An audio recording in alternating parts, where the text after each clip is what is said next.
징기스칸은 열정을 가진 믿음이라는 제목으로 함께 하나님 말씀을 나누겠습니다. 제가 예전에 솔로몬 저축은행 광고를 본 적이 있습니다.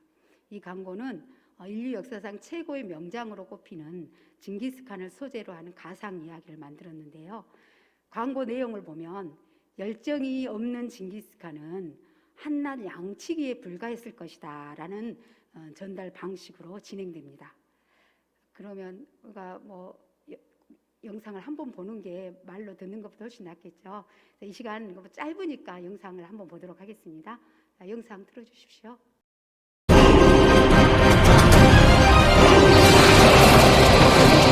징기스칸, 그에게서 열정을 뺀다면 이름 없는 양치기에 그쳤을 것이다. 인생의 열정을 더하라. 이 광고는 이름 없는 양치기 산과 마찬가지라는 내용을 통해서 열정을 최우선으로 여기고 있는 것을 보여주는 광고입니다. 이 광고가 한동안은 꽤 인기가 있었어요. 그래서 많은 사람들의 화제거리가 됐었습니다. 이 광고가 왜 사람들의 집중을 모았을까요? 여러 가지 이유가 있겠지만 제 생각에는 사람들마다 열정이라는 게 참 중요해. 무슨 일을 하든지 열정이 있어야 돼 라는 생각을 갖고 있었기 때문에 이 광고가 굉장히 인상 깊게 보였던 것 같아요. 그래서 이 광고를 보면서 많은 사람들은 열정이 있어야 위대한 일을 이룰 수 있구나라는 말에 공감했을 것입니다. 그래서 제가 이 광고를 보면서 정말 나에게는 이런 열정이 있는가라는 생각들을 돌아보게 됐는데요. 그렇다면 정말 열정만 있으면 위대한 일을 이룰 수 있을까요? 물론 우리가 어떤 일을 추진하는 데는 열정이 중요합니다. 하지만 열정만 있다고 되는 것은 아니지요. 그 열정이 올바른 목표를 향해 있어야 합니다. 아무리 뜨거운 열정이 있어도 목표가 잘못되어 있으면 성공이 아니라 큰 실패를 하게 됩니다. 히틀러를 보십시오. 대단한 열정이 있었지만 그것을 가지고 민족주의와 인종차별주의로라는 잘못된 방향으로 나아가서 얼마나 많은 사람들에게 피해를 주고 해를 끼쳤습니까? 이렇게 방향을 바로 잡는 것도 말할 수 없을 만큼 중요합니다.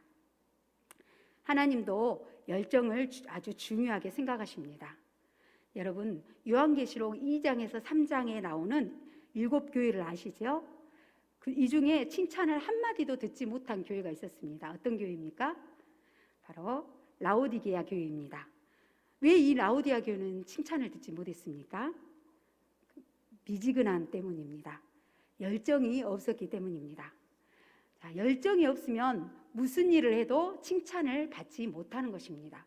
왜냐하면 하나님은 마음을 보시는데 열정이 없는 마음은 하나님이 기뻐하지 않기 때문입니다. 또 열정이 없으면 하나님의 일을 제대로 할 수 없기 때문입니다. 그런데 열정이 어떤 모습으로 나타납니까? 마음과 힘을 쏟는 모습으로 나타납니다. 마음과 힘을 가장 많이 쏟는 모습은 바로 목숨까지 바치는 모습입니다. 그래서 열정이 있어야 위대한 사람이 될 수 있다는 말은 어떤 일에 목숨을 바칠 정도가 되어야 위대한 사람이 될 수 있다는 뜻입니다. 이것은 신앙생활에서도 마찬가지입니다. 여러분, 성경에 나오는 위대한 신앙의 선조들을 생각해 보십시오. 구약 성경에서는 열정을 가진 믿음의 사람들이 있습니다. 먼저 아브라함을 보십시오. 아브라함은 하나님의 부르심을 받고 약속의 땅으로 간 나이가 75세였습니다. 자기 목숨보다 더 귀한 아들 이삭을 100세에 낳아서 하나님께 내어드렸습니다. 또 모세는 목숨을 걸고 바로 앞에 섰습니다. 그리고 모세는 80세를 넘긴 후에 200만이 넘는 이스라엘을 이끌고 출애굽을 하여 40년 동안 백성을 이끌어갔습니다. 엘리야는 목숨을 걸고 우상 숭배에 맞섰습니다. 다윗은 어떻습니까? 우리가 잘 알고 있듯이 다윗은 목숨을 걸고 거대한 골리앗과 싸웠습니다. 신약의 바울은 어떻습니까? 여러분, 바울이 얼마나 고생을 많이 했는지 아시죠?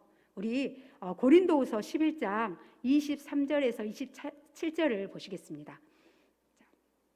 제가 읽어드리겠습니다. 내가 수고를 넘치도록 하고 옥에 갇히기도 더 많이 하고 매도 수없이 맞고 여러 번 죽을 뻔하였으니 유대인들에게 40에서 하나 감한 매를 5번이나 맞았으며 3번 태장으로 맞고 1번 돌로 맞고 3번 파선하고 일주야를 깊은 바다에서 지냈으며 여러 번 여행하면서 강의 위험과 강도의 위험과 동족의 위험과 이방인의 위험과 시내의 위험과 광야의 위험과 바다의 위험과 거짓 형제 중에 위험을 당하고 또 수고하며 애쓰고 여러 번 자지 못하고 줄이며 목마르고 여러 번 굶고 춥고 헐벗었노라. 이렇게 말하고 있습니다. 그렇습니다. 신앙인들의 열정의 모습은 하나님이 맡겨주신 사명을 감당하는 모습으로 나타나기도 합니다. 목숨을 걸고 사명을 감당하는 거지요. 오늘 본문에서 보여주는 이 갈렙의 모습은 사명을 위해서 변하지 않는 열정의 모습을 보여주고 있습니다. 갈렙은 광야 40년 세월을 거쳐서 가나안 정복 전쟁에 이르기까지 100년에 가까운 파란만장한 삶을 살았습니다. 불신하고 불평하는 백성들 가운데서도 하나님을 향한 뜨거운 믿음을 보여준 사람이었습니다. 오늘 본문은 여호수아가 각 지파에게 특별한 유업을 분배하고 있을 때 갈렙은 자기의 몫을 주장합니다. 그는 여호수아에게 하나님의 약속을 상기시킵니다. 우리가 우리의 축복을 주장할 수 있는 것은 하나님의 말씀에 근거할 때뿐입니다. 이스라엘이 가데스 바네아에서 실패한 지 45년이 되었으며 갈렙의 나이는 85세가 되었으나 하나님의 영광을 위하여 그의 유업을 열정적으로 주장합니다. 갈렙은 지금 가나안 땅에 12정탐꾼을 보냈을 때 어떤 일이 있었는지를 얘기해주고 있습니다. 정탐하고 돌아와서 2명을 제외한 10명은 아주 부정적인 이야기를 전했습니다. 아낙 자손의 거대함 앞에 우리는 메뚜기와 같다 라고 말하는 10명의 정탐꾼 때문에 백성들은 정작 본 적도 없는 아낙 자손들을 두려워하며 불평하기 시작했습니다. 그때 갈렙은 불평하는 사람들 앞에서 담대하게 외쳤습니다. 민수기 13장 30절입니다. 갈렙이 모세 앞에서 백성을 조용하게 하고 이르되 우리가 곧 올라가서 그 땅을 취하자 능히 이기리라 하나. 그 살벌한 상황 가운데 웬만한 용기를 아니고서는 저런 말을 하기가 쉽지 않았을 것입니다. 그런데 갈렙은 용기를 내었고 하나님의 능력으로 할 수 있다고 선포합니다. 갈렙이라고 무서운 아낙 자손을 보지 못했을까요? 믿음은 현실을 부정하는 것이 아니라 현실을 압도하는 하나님을 보는 것입니다. 무엇을 보느냐보다 더 중요한 것은 어떤 눈으로 보느냐입니다. 갈렙은 열 정탐꾼처럼 똑같이 거대한 아낙 자손들을 보았지만 그는 위축되지 않았습니다. 그가 이렇게 담대할 수 있었던 것은 아낙 자손 위에 계시는 살아계신 하나님의 임재를 보았기 때문입니다. 하나님의 임재를 본 사람은 문제가 더 이상 문제로 느껴지지 않는 것입니다. 가슴에 뜨거운 열정과 용기가 생겼기 때문입니다. 갈렙은 이 산을 나에게 주소서라고 말한 것처럼 영적 시각을 가진 사람이었습니다. 하나님께서는 유업을 주시기로 그에게 약속하셨으며 갈렙은 하나님께서 그 약속하신 바를 성취하실 수 있다는 믿음을 가지고 있었습니다. 갈렙은 이렇게 두려움을 물리치고 포기하지 않은 열정으로 사명을 향해 나갔기 때문에 존경받는 위대한 신앙인이 된 것입니다. 하나님이 주신 사명에 목숨을 바치는 사람은 지금 자기가 맡고 있는 직분과 사명을 위해 열정을 다하는 사람입니다. 그것이 보잘것없이 보여도 자기가 목숨을 바쳐 해야 할 일이라고 믿고 섬기는 사람입니다. 이런 사람이 진정한 보람과 행복을 누리게 됩니다. 그리고 진짜 위대한 일을 이루게 됩니다. 하나님은 이런 사람에게 더 큰 일을 맡기시고 위대한 신앙인으로 세우시고 놀라운 축복과 상급을 주십니다. 우리 모두가 목숨을 바칠 만한 열정으로 하나님을 섬기고 하나님이 맡겨주신 사명을 잘 감당하여 하나님을 기쁘시게 하는 삶을 사시길 바랍니다. 자, 이 시간은 하나님의 말씀인 성경을 전체적으로 보기 위해 성경 목록을 손으로 표현해 보는 시간을 갖도록 하겠습니다. 아까 제가 시작하기 전에 말씀드렸듯이 이번 주와 다음 주, 그 다음 주 3주에 걸쳐서 저희가 성경 목록가를 손으로 배워보는 그런 시간을 가질 텐데요. 혹시 들어오실 때 인쇄물을 못 받으신 분들은 나가실 때 꼭 인쇄물을 챙겨서 가시기 바랍니다. 그래서 다음 주에 악보와 또 이렇게 손으로 배우는 성경 목록 이 작은 책자를 가져오시고요. 그래서 집에서도 이 책자를 보고 연습을 하시고 또 이 예배당에 나와서 우리가 함께 배워보도록 할 것입니다. 우리 성도님들 중에서는 성경을 여러 번 통독하신 분들이 분명 계실 겁니다. 그리고 또 많은 성경 구절을 암송하시는 분들도 계실 겁니다. 정말 잘하신 일입니다. 그런데 성경을 많이 읽고 암송 구절을 많이 외워도 성경의 전체적인 흐름을 알지 못하면 마치 흩어진 퍼즐 조각처럼 우리는 성경에 대한 자신감을 가질 수 없습니다. 자, 우리가 퍼즐을 맞춰 보셨죠? 퍼즐을 맞출 때 금방 빨리 맞힐 수 있는 방법은 어떤 건가요? 뭐 사람마다 다를 것이다. 뭐 오른쪽 귀퉁이부터 맞춰요. 뭐 가운데부터 맞춰요. 뭐 이렇게 말씀들 하시는데요. 그보다 더 빠른 방법이 있습니다. 그것은 퍼즐의 전체적인 그림을 보는 것입니다. 전체적인 그림을 먼저 본 사람은 아무리 퍼즐 조각이 작아도 그 위치가 어디에 있는지 금방 알 수가 있습니다. 그래서 퍼즐을 빨리 맞출 수가 있지요. 성경도 마찬가지입니다. 우리가 성경을 잘 알고 오랫동안 성경을 읽었지만 전체적인 흐름을 알지 못하면 우리가 어떤 성경들을 이야기해 줄 때 그 성경에 대한 배경을 금방 이해하기가 어렵습니다. 하지만 성경의 전체적인 흐름을 알면 어떤 성경 말씀을 보더라도 이런 흐름 속에서 이런 배경 속에서 이런 말씀을 하시는구나 라고 쉽게 이해할 수가 있고 또 내가 성경의 흐름이 정리되어 있으면 어디 가서도 성경에 대한 자신감을 가질 수 있습니다. 제가 주일학교 교사들을 보면서 오랫동안 10년, 20년 동안 교사를 하신 분들이 정말 얼마나 많이 우리 아이들에게 성경을 가르쳤습니까? 그분들 보면 정말 많은 성경을 알고 계시고 성경 구절을 암송하실 때 보면 정말 대단하다 하는 생각이 듭니다. 그런데도 성경에 대한 자신감이 없는 걸 보면은 왜 그럴까 생각을 해봤더니 성경에 대한 전체적인 숲을 볼 수 없는 아직까지 본 교육을 하지 않았기 때문이라고 하더라고요. 그래서 교사들에게 특히 교사들에게는 성경의 전체적인 숲을 볼 수 있는 교육이 먼저 이루어져야겠구나 하는 생각들을 많이 했습니다.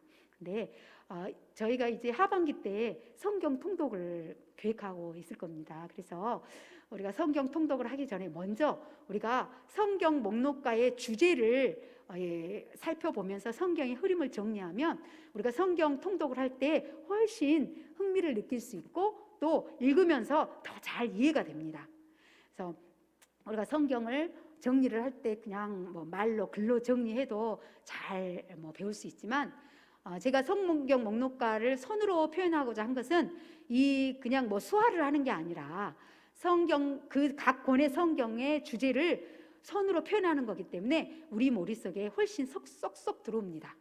그렇잖아요. 우리가 듣는 것보다 보는 것이 교육의 효과가 있고 또 직접 손으로 해보는 게 훨씬 교육의 효과가 있잖아요. 그래서 오늘은 조금 시간이 손으로 배우는 시간까지는 되지 않을 것 같고요. 다음 주부터 우리가 손으로 성경 목록가를 표현하는 시간을 가질 텐데요. 먼저 그러면 오늘은 간단하게 성경에 대한 우리가 그 이야기를 정리해 보도록 하겠습니다. 자, 먼저 성경에 대해서 살펴보면 성경은 하나님 책이라는 뜻입니다. 그래서 성경의 본래 뜻은 언약이라는 뜻을 갖고 있습니다. 그러므로 구약은 옛 약속이라는 뜻이고 신약은 새 약속이라는 뜻입니다. 자, 그리고 쉽게 표현을 한다면 구약은 오실 예수님에 대한 이야기, 구원의 이야기를 써놨고요. 또 신약은 오신 예수님이 어떻게 구원을 이루셨는지, 그리고 앞으로 어떻게 구원을 어떻게 종말의 구원을 다시 재림을 하실 것인지에 대한 이야기를 써두었습니다. 자, 구약은 몇 권인가요? 우리가 총 신구약 66권 중에 구약은 39권이죠. 그럼 신약은요? 당연히 27권입니다. 그래서 쉽게 외우는 방법 3, 9, 27 이렇게 외우시면 됩니다. 그래서 신약은 27권, 구약은 어떤 언어로 써 있나요? 히브리어로 써 있죠. 자, 신약은 헬라어로 써 있습니다. 그래서 우리가 구약은 예수님이 창조부터 예수님 전까지 이야기들을 이스라엘 역사 중심으로 전개되고 있습니다. 또 구약은 예수님부터 시작해서 인류의 종말에 대한 이야기를 기록해 두었습니다. 그래서 성경은 39권, 27권 해서 모두 총 66권. 자, 이 성경 66권은 하나님께서 잃어버린 백성을 되찾으시려는 구원의 이야기입니다.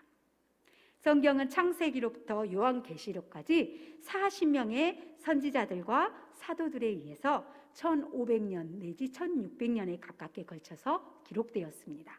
그러나 성경의 원저자는 누구일까요? 하나님 자신입니다. 성경은 그 말씀이 하나님의 말씀이라고 직접 선언하고 있습니다. 그래서 성경에는 하나님이 가라사대 여호와께서 말씀하시되 이는 나 여호와의 말이니라 라는 말이 수없이 나옵니다. 성경은 다양한 배경을 가진 사람들에 의해 1500년이라는 시간의 간격을 가지고 기록되었는데도 불구하고 그 내용이 서로 다르거나 모순됨이 없이 통일되어 있습니다.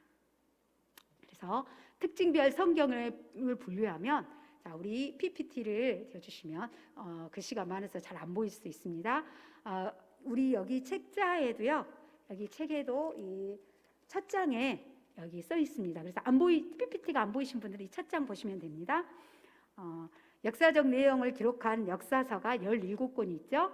창세기, 출애굽기, 민수기, 신명기, 여호수아, 사사기, 룻기, 사무엘상, 사무엘하, 열왕기상, 열왕기야, 역대상, 역대하, 에스라, 느헤미야, 에스더. 이렇게 역사서가 17권이 있고요. 또 시적으로 표현된 지혜문학 시가서가 5권이 있습니다. 욥기, 시편, 잠언, 전도서, 아가서. 그리고 대선지서와 소선지서를 포함하는 선지서가 또 17권이 있습니다. 이사야, 에레미야가 에스겔, 다니엘, 호세아, 요엘, 아모스, 오바댜, 요나, 미가, 나훔, 하박국, 스바냐, 학개, 스가랴, 말라기. 자, 이렇게 해서 총 우리 구약은 39권이 있습니다. 그러면 신약은요? 신약은 예수님에 대한 생애에 대한 기록한 책이 4권 있죠. 마태, 마가, 누가, 요한복음이죠. 그 다음에 사도행들의 복음을 행적을 기록한 책 사도행전이 있습니다. 그리고 교회와 개인에게 보낸 서신서 바울 서신이 13권, 일반 서신이 9권 이렇게 있습니다. 그래서 모두 신약은 27권입니다.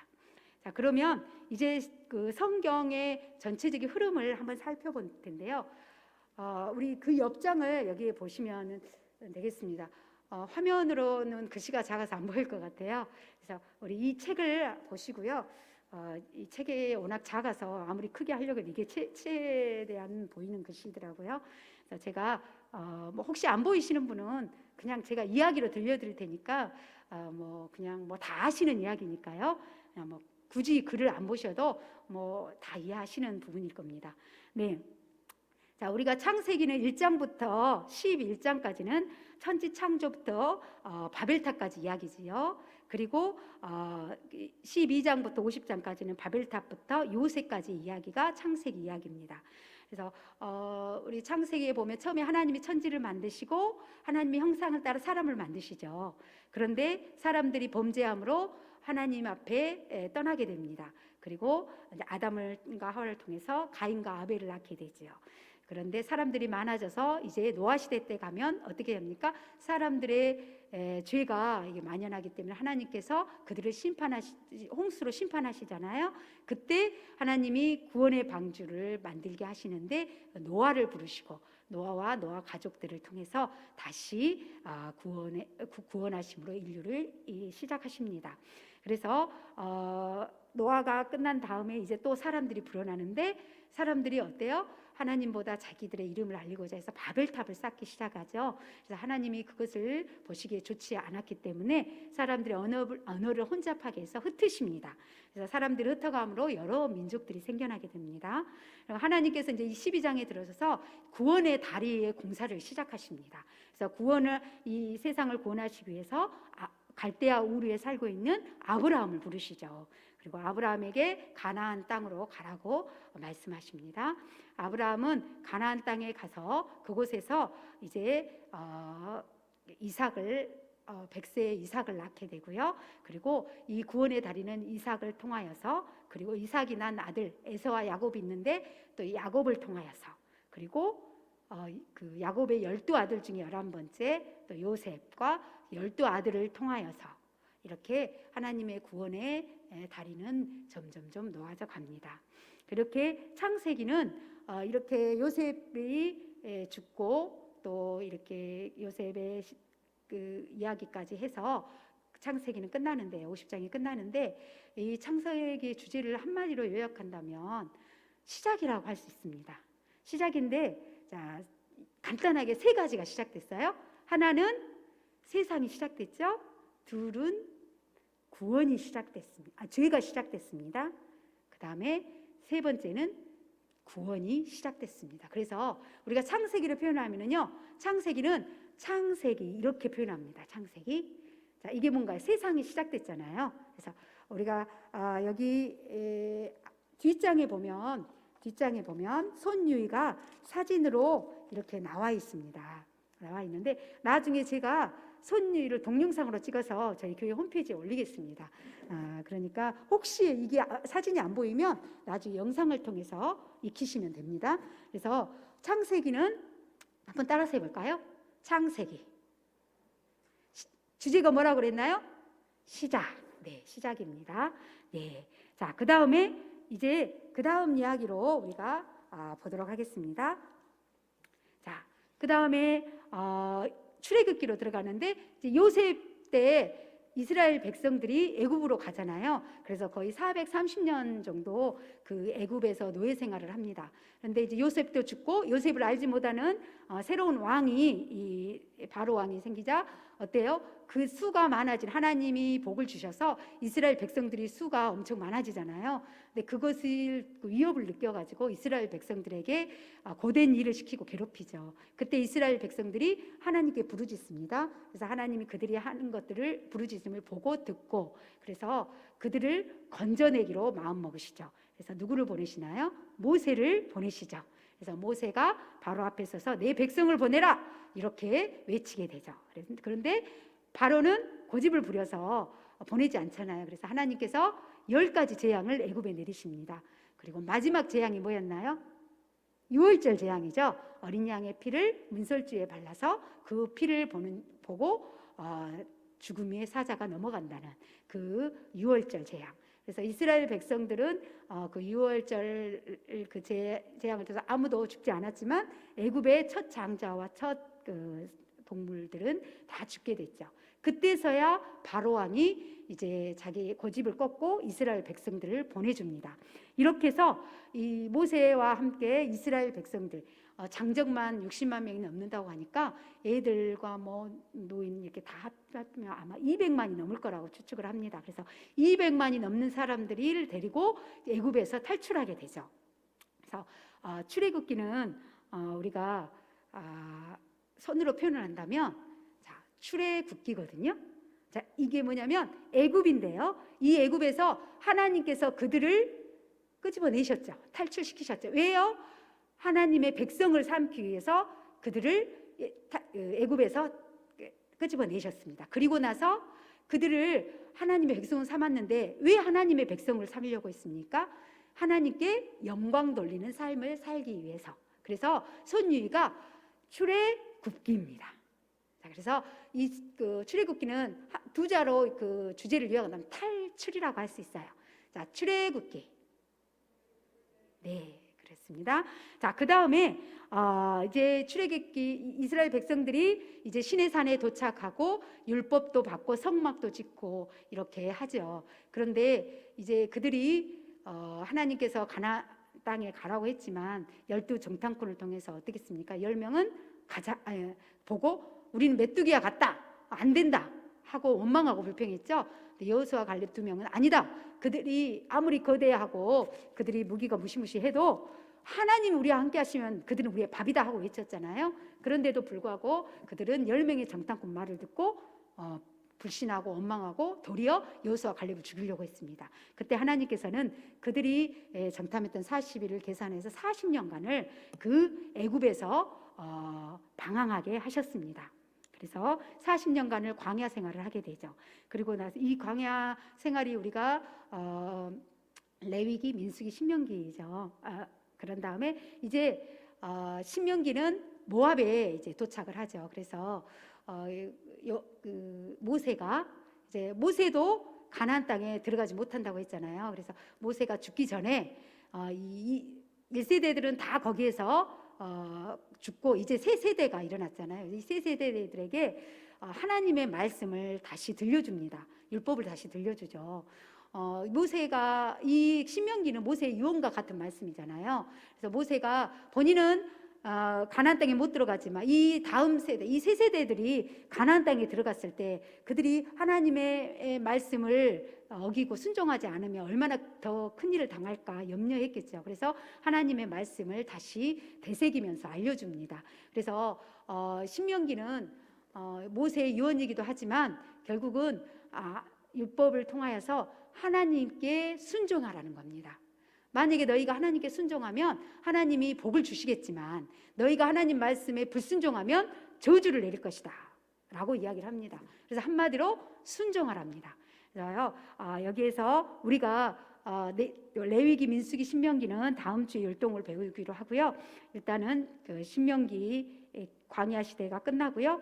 그 다음에 이제 모세가 죽고 나서 여호수아가 지도자가 되죠. 그래서 여호수아가 가나안을 정복하게 되죠. 요단강을 건너서 여리고를 무너뜨리고 그리고 가나안을 정복한 다음에 그 가나안에서 정착하며 살게 되죠. 드디어 이스라엘 백성들이 가나안 땅에서 이제 정착하면서 살게 되는데 이때만 해도 왕이 없었잖아요. 왕이 없어서 하나님이 그때 사사를 세웁니다. 12명의 사사를 세우지만 그때마다 이 그들이 사사를 통해서 하나님이 고를 하시면 좀 시간이 지나면 또 그들이 평화를 얻으면 또 죄를 짓고 하면서 똑같은 그 죄를 7번이나 반복을 하게 됩니다. 그래서 사사 시대는 이렇게 성경에서 표현하죠. 각각 자기 소견에 옳은 대로 행하였더라 이렇게 표현하잖아요. 그래서 어둠의 시대라고 합니다. 사사 시대가 지나고 나서 이들이요 이제 그 사사 시대 때 어떤 그 마지막 사사라고 할 수 있는 사무엘에게 이제 이스라엘 백성들이 자기들도 왕을 좀 세워달라고 요구를 합니다. 사무엘은 너무나 섭섭했지만 하나님께서 이들이 너를 버린 게 아니라 나를 버렸다라고 말씀하시면서도 그들의 요구에 따라 왕을 세우죠. 첫 번째 왕이 사울왕이죠. 자, 우리가 외우기 쉽게요. 보면 사울왕, 그 다음에 다윗왕, 솔로몬왕이잖아요. 이 세 왕이 각각 40년 동안 통치했어요. 그래서 모두 120년입니다. 그래서 사울왕이 40년, 다윗왕이 40년, 솔로몬왕이 40년인데요. 이때를 통일 왕국 시대라고 합니다. 이때 이 세 왕이 다스렸는데 사울왕은 어땠습니까? 성경에 보면 키도 크고 정말 멋진 왕이었죠. 외모나. 그렇지만 사울왕은 처음에는 겸손한 듯 했지만 조금 지나자 어땠습니까? 하나님보다 자기 뜻대로 행하기를 원했습니다. 하나님 말씀에 불순종해서 사무엘이 굉장히 마음이 아파했죠. 그래서 순종이 제사보다 낫다라고 말씀한 것도 사울왕이 하나님 말씀에 순종하지 않았기 때문입니다. 그래서 사울왕은 이때 하나님께 대한 마음이 없었죠. 그래서 하나님께서 사울왕을 버리시고 다윗왕을 세우셨습니다. 다윗왕은 하나님의 마음에 합한 자죠. 다윗왕도요 실수를 했죠. 밧세바와 함께 실수를 했지만 그럼에도 불구하고 다윗은 자신이 죄를 지었을 때도 하나님께 부르짖고 하나님께 나아갔습니다. 그래서 다윗의 마음은 하나님의 마음에 합한 자고 하나님께 마음이 전심으로 향한 자였습니다. 그리고 다윗 왕의 아들 솔로몬이 세 번째 왕이 되죠. 그런데 솔로몬은 어떻습니까? 솔로몬은 정말로 지혜의 왕으로 소문난 왕이었지만 처음에는 일천 번제도 드리고 하나님 앞에 정말 겸허히 나갔습니다. 그런데 그가 1000명의 아내를 둠으로써 또 이방 아내들을 두름으로써 그의 마음이 둘로 나뉘게 됐죠. 그래서 하나님께서는 이 솔로몬 왕의 마음이 둘로 나뉜 것처럼 솔로몬 뒤에 나라가 둘로 나뉠 거라고 말씀하십니다. 그래서 솔로몬이 죽고 어때요? 자, BC 931년에 그 두 나라가 생깁니다. 이 이스라엘이 남유다, 북이스라엘 나뉘게 되죠. 남유다는 베냐민 지파와 유다 지파 두 지파가 남고요. 또 북이스라엘은 10지파가 모여서 북이스라엘이라는 나라를 세웁니다. 북이스라엘은 저기 사마리아고 남유다는 예루살렘 쪽이죠. 그래서 이렇게 두 나라가 갈라지고요. 이 북이스라엘은 여로보암이 왕이 되고요. 남유다는 르호보암이 왕이 됩니다. 르호보암은 솔로몬 왕의 아들이죠. 자, 이렇게 해가지고 쭉 가서 이 북이스라엘은 그 19명의 왕이 생기지만 성경에 보면 한 명도 선한 왕이 없었다고 그래요. 그래서 결국은 이 북이스라엘에 하나님께서 선지자를 보내서 외쳐도 듣지 않자 BC 722년에 망하게 됩니다. 어디에 망합니까? 아수르 나라에 망하게 되죠. 그래서 아수르는 어떤 정책이었죠? 혼혈 정책을 또 썼어요. 그래서 그 나라의 정체성을 없애버리는 겁니다. 그래서 정복한 나라마다 이주를 시켜서 피를 섞어버리죠. 그래서 예수님 시대에 이 사마리아의 사람들이 굉장히 이 유다인들에게 따돌림 받았던 게 인정해주지 않았던 게 그런 이유입니다. 자, 그리고 북이스라엘이 망한 뒤에 그래도 남유다는 그래도 우리는 다윗의 후손이니까 괜찮을 거야 라고 죄를 지으면서도 회개하지 않습니다. 그래서 BC 586년에 결국은 이 유다도 바벨론에 의해서 망하게 됩니다. 하지만 바벨론은 정책이 달랐어요. 아수르 뒤에 바벨론이 아수르를 정복하잖아요. 그래서 이 바벨론은 어떤 정책을 썼냐면 지혜스러운 청년들을 사람들을 포로로 데려와서 자기들이 잘 가르쳐서 인재로 등용하는 인재 등용 정책을 썼습니다.